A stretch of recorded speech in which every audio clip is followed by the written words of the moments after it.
Hello everyone, my name is Vinicius and I'm going to present my work entitled Investigating Radiological Diagnosis Through Smartphone-Based Virtual Reality Application, a user study. So, start with the introduction. Radiology is a field of medicine that seeks to find anomalies in the human body.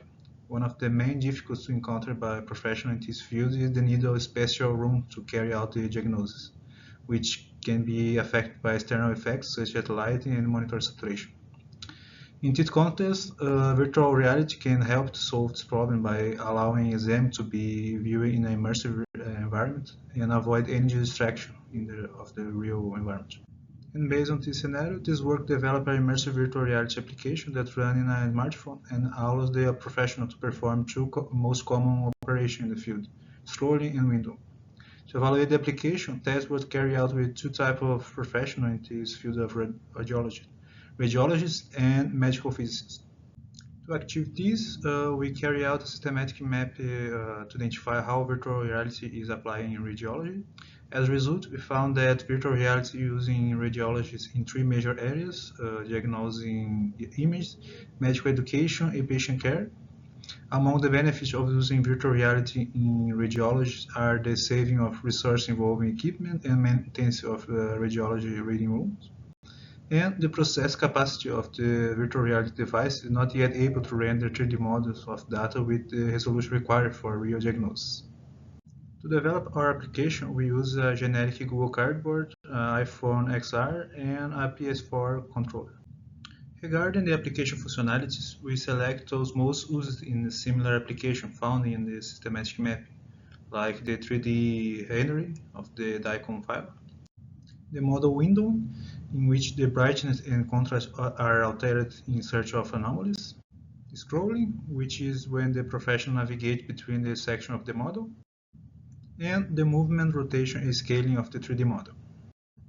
Here is the example of the interface containing three important fields. The status bar uses to display the current active view mode. It can be opaque or cut in plane. The 3D model display, which changes as the user changes the position of the 3D model. And finally, the common display to guide the user through the application. So to evaluate the application, we conduct a user study with 16 participants, with 11 of them radiologists and 5 medical physicists, all with normal vision and regular hand movement.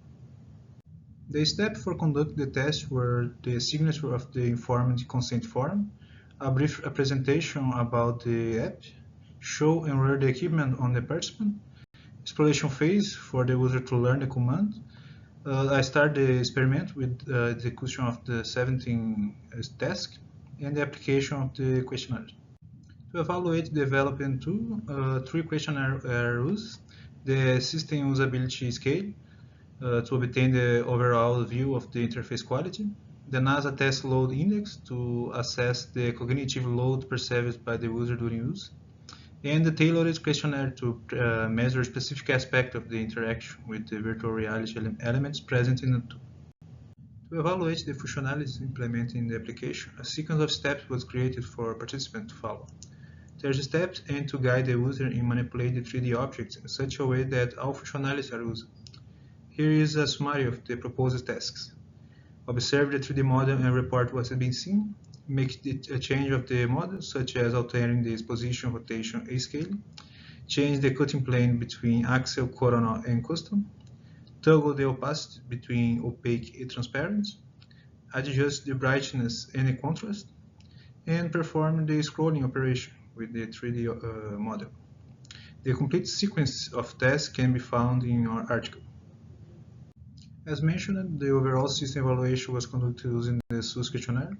The average score of the SUS form was around 74 points for both groups, which is quite acceptable given the minimum score to be considered good enough is 16.8 points. The evaluation of the aspect related to the virtual reality system shows that both radiologists and physicists has a positive impression of the tool. As can be seen in the blue bar in the graphic, only the medical physicist and one radiologist gave score lower than 4 for the virtual environment. The same physicist has the only one to rate the interaction in the environment poorly, as can be seen in the yellow bar. Regarding the quality of the 3D model, shown by the green bar, 6 users gave the score of 2 or 3, and 8 users gave a score of 4 or 5, making the item the worst rated one.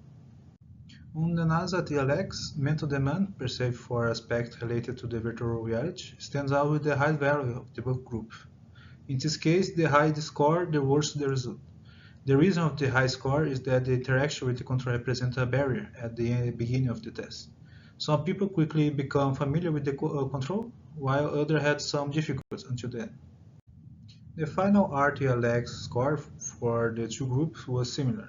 33 for the radiologist, which is the blue bar that meaning somewhat high, and 29.8 for medical physicists, the green bar meaning medium. The evaluation of geometric transformation also shows the high acceptance of the tool. For the reset, rotate, and change size operation, all the rating were above 4, meaning good or very good.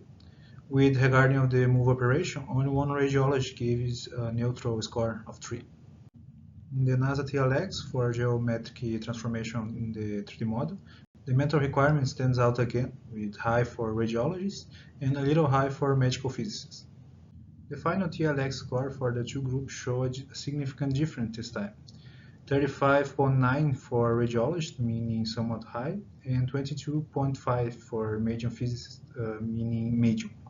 The result makes sense because during our tests, some radiologists keep asking why the features were there, how they work, and were a little afraid of interaction with the features. On the window functionalities, the window adjustment was rated between good and very good by 13 subjects. 2 participants defined as neutral and 1 as bad. The reason that the way we did window different slightly from the ways done in the software usually used in the field. Because of this, some people felt the familiarity was missing. Regarding the window reset, everyone rated between good and very good, and the opacity change 13 rated between good and very good, and 3 considered neutral. And this time, the scale with the high score was overall performance, which is how successful the person feel when carry out the test. Both radiologists and medical physicists scored a little high. The main reason of this is that, as I mentioned earlier, the control works a slightly different way to traditional software, so the frustration in this aspect is understandable. Finally, the NASA TLX score for the two groups also show a significant difference, a little high for radiologists and a medium for medical physicists.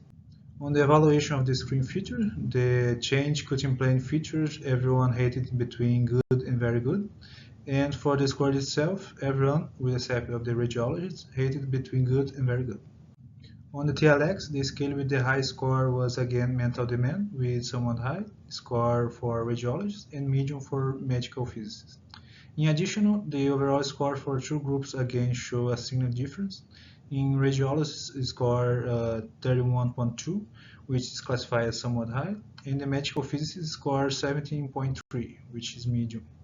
So about the form with open question, we highlight the comment considered most important, such as professional performance enhancement. The tool brings a different and fun aspect to the task. The tool lacks resolution. The low resolution of the screen affects negatively the user experience. Simplify the number of interactions with the gamepad controller. And all the creation of 3D model from the other dataset might be also being enhanced. In the forum about possible change for the application, we had a suggestion for improving the interface and diagnostic process with the application, such as adapt our application to support the adjust brightness and contrast at the same time. And the tool is a great initial tool to explore the VR in the medicine area. So to conclude this presentation, this work we have created an immersive tool for visualizing medical images. To evaluate the tool, we conduct a study with users using 2 forms widely used in the field and 4 other customizing forms. Overall, we believe that our research has the potential to help many professionals in the field of radiology. The data and the feedback we have collected show that our tool has the potential to help other research in the field. And that's it. Thank you very much for your attention.